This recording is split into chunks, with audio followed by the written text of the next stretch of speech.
Today.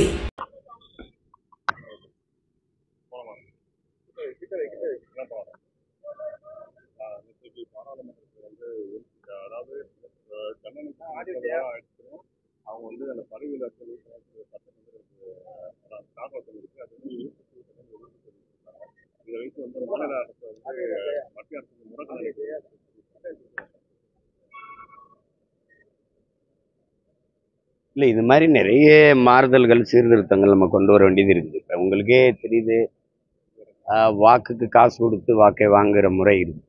அப்படிங்கும்போது ஜனநாயகம்ங்கிறது ஒரு வெற்று வார்த்தையாயிருக்கு. இப்போ பணத்தை கொடுத்து பதவியை வாங்கி கொள்ளலாம்ங்கிற நிலை அது அங்கே மக்களுக்கான சேவைங்கிறது செத்து போயிடும். அப்போ அந்த மாதிரி இடங்கள்ல வாக்குக்கு காசு கொடுக்கறது வாங்குறது குற்றம்னு நீங்கள் விளம்பரம் செய்கிறீங்களே ஒழிய, பல நூறு கோடியை போட்டு ஓராண்டு சிறை அப்படின்லாம் எழுதி வைக்கிறீங்களே ஒழிய, ஒருத்தர் மீது கூட நடவடிக்கை எடுக்கப்படுறதில்லை. வாக்குக்கு காசு கொடுக்குற வேட்பாளரை ஒரு 10 ஆண்டுக்கு தேர்தலில் நிற்க தடைன்னு கொண்டு வந்து பாருங்களேன், அந்த முறை ஒழியும். அது மாதிரி ஒரு மக்களின் பிரதிநிதியாக பொறுப்புள்ள ஒரு பதவிக்கு வர்றவர் குற்றச்செயல்களில் ஈடுபட்டு தண்டனை பெற்றார். அவர் அவரை தகுதி நீக்கம் செய்கிறதுங்கிறது ஏற்புடையது தானே. அப்போ தானே அது ஒழுங்கு இருக்கும். அப்போ இல்லைன்னா ஊழல் செய்வது, லஞ்சம் பெறுவது, சட்டத்துக்கு புறம்பான நடவடிக்கைகளில் ஈடுபடுவதெல்லாம் தடுக்க முடியாது. அப்போ நாடே ஒரு குற்றச்சமூகமாக தான் போகும். எந்த நாட்டில் நீங்கள் பார்க்குறீங்க, இங்கே வழக்கறிஞர், நீதிபதிகள், காவலர்கள், காவல்துறையெல்லாம் எவ்வளோ பெரிய மதிப்பு மிக்கதாக இருக்குது.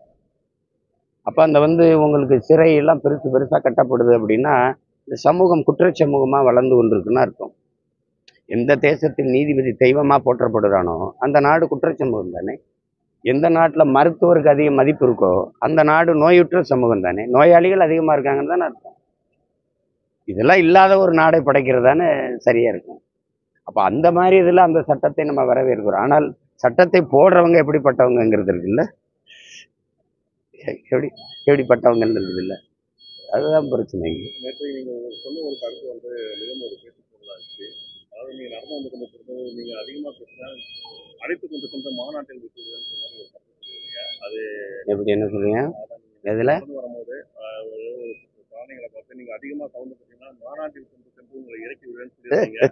அது தாவைக்கா மாநாடுன்ற மாதிரி அது சமூக வலைதளங்கள்லாம் போயிட்டு இருக்கு. அதை குறித்து உங்கள் கருத்து? ஏழை எல்லாரும் தான் மாநாடு போடுறாங்க. அதில் போய் என்ன கருத்து?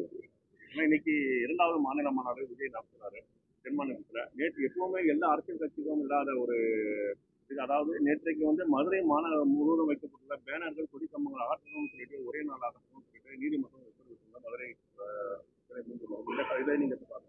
அவங்களுக்காவது வச்ச பிறகு அகற்ற சொல்றாங்க, எங்களை எல்லாம் வைக்க விடாமையே தடுக்கிறாங்க. இது இருக்கிறதா? இது இப்போ இந்த மாதிரி நெருக்கடிகளை சமாளித்து தான் நம்ம வரணும். எங்களை எல்லாம் இரவாக சண்டை போடுவாங்க, கொடியோட பறிச்சுக்கிட்டு, சுவரொட்டியெல்லாம் பறித்து கொண்டு வச்சுக்கிட்டு காவல் நிலையத்தில் வச்சு எங்கள் பிள்ளைகளெல்லாம் கொடுமைப்படுத்தினதெல்லாம் இருக்குது. அதெல்லாம் தாண்டி தான் நாங்கள் இவ்வளோ தூரம் வந்திருக்கோம். அது ஒன்றும் பண்ண முடியாது. இந்த மாநாடு நீங்கள் எப்படி பார்க்குறீங்க? 2வது மாநாடு இல்லை, அவங்க கட்சி, அவங்க முடிவு, மாநாடு நடத்தணும்னு நினைக்கிறாங்க, நடத்துகிறாங்க. அதுக்கப்புறம் தான் அவங்க என்ன செய்கிறாரு, என்ன சொல்கிறாரு தம்பின்னு பார்த்து தான் நம்ம கருத்து சொல்ல முடியும். மக்களுக்கு முன்னாடி நம்ம என்ன கோட்பாடை வச்சு அரசியலை முன் வச்சு நகர போகிறோங்கிறத வச்சு தான் நம்ம பேச முடியும். சும்மா ஒரு கற்பனையில் மாநாடு அப்படி நடக்குதுங்கிறதுலையே நம்ம ஒரு கருத்து செலுத்த முடியாது. விஜய் கட்சி தொடங்குவாங்க முதல்ல அவர் வரவேற்ற நபர் யாரும் பார்த்தீங்கன்னா நான் கட்சி இருந்தார் சீமான். ஆனால் தற்போது அவர் மிகவும் எதிர்க்கக்கூடிய ஒரு நபராக சீமான் அவர்கள் இருக்கார். இதுக்கு முன்வைக்கிற தத்துவங்கள் வச்சு தானே. நீங்கள் தம்பியாக இருக்கிறீங்களா, எதிரியாக இருக்கிறீங்களா, அம்மாவாக இருக்கீங்களா, அப்பாவாக இருக்கீங்களா, எதிரியாக இருக்கீங்களான்னு நீங்கள் உங்கள் செயல்பாடுகளை வச்சு தானே. நீங்கள் திருப்பியும் அதே திராவிடம், அதே கோட்பாடு, அதே கொள்கை. திமுகவை ஒழிக்கிறதே ஒருத்தருக்கு லட்சியமாக இருக்க முடியாது. நான் என்ன செய்வேன்னு சொல்லணும்.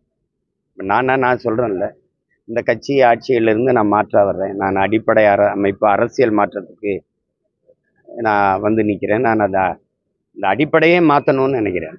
அப்படி நம்ம சொல்கிறோம்ல, அது இருக்கணும். அதை விட்டுட்டு நீங்கள் மறுபடியும் இப்போ எதுக்கு மறுபடியும் அண்ணா எம்ஜிஆர்லாம் இதுக்கு வராங்க? இப்போ நீங்கள் முதல்ல வச்சுருக்கணும். அப்புறம் இல்லை 67 அவர் வந்தார், 77 அவர் வந்தார், அது மாதிரி நாங்கள் வருவோம்னா அது மாதிரி நாங்கள் வருவோம்னா சொல்லணும்.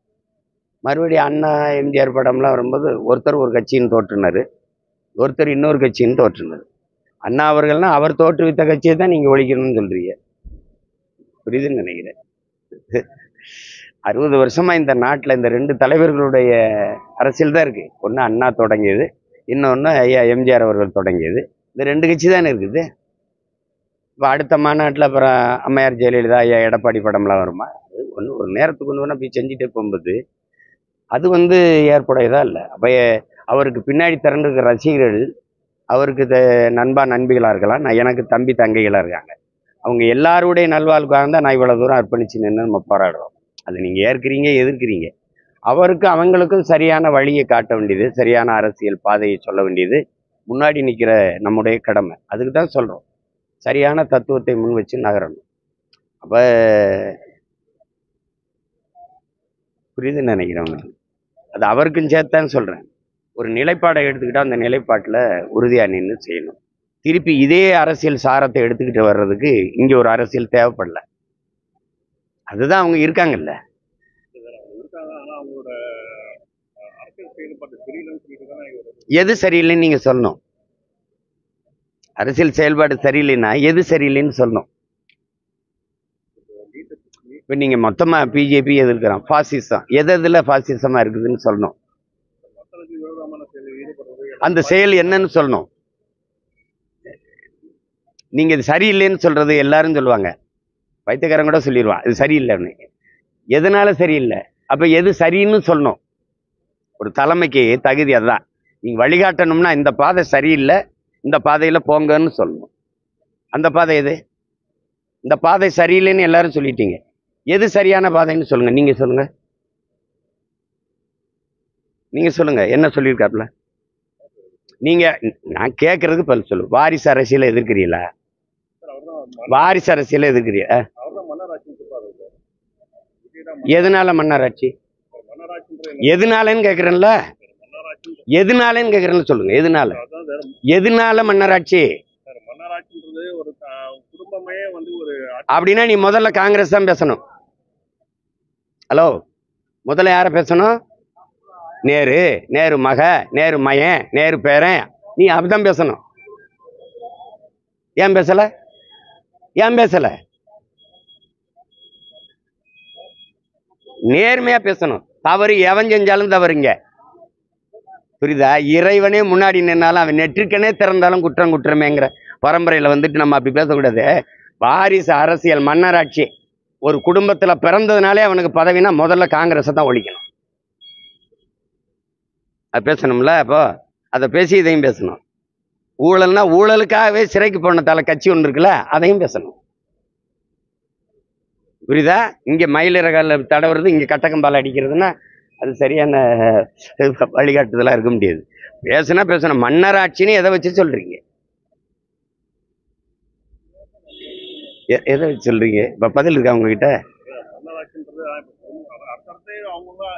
ஏய், நான் கேட்கறதுக்கு பதில் சொல்லு. கேரளாவில் வயநாட்டில் வந்து நின்னீங்கல்ல, வயநாட்டில் நின்னீங்கல்ல, அங்கே நீங்கள் வேறு இடத்துக்கு போயிட்டீங்க. ராகுல் காந்தி ஐயா, நீங்கள் வேறு இடத்துக்கு போயிட்டீங்க. கேரளாவில் யாருமே இல்லையா அந்த தொகுதியில் வேட்பாளர் அணிக்க? உங்கள் கட்சியில் வேறு யாருமே இல்லை, நேரம் உங்கள் தங்கச்சி கொண்டாந்து நிறுத்தியா? இது என்னாச்சு?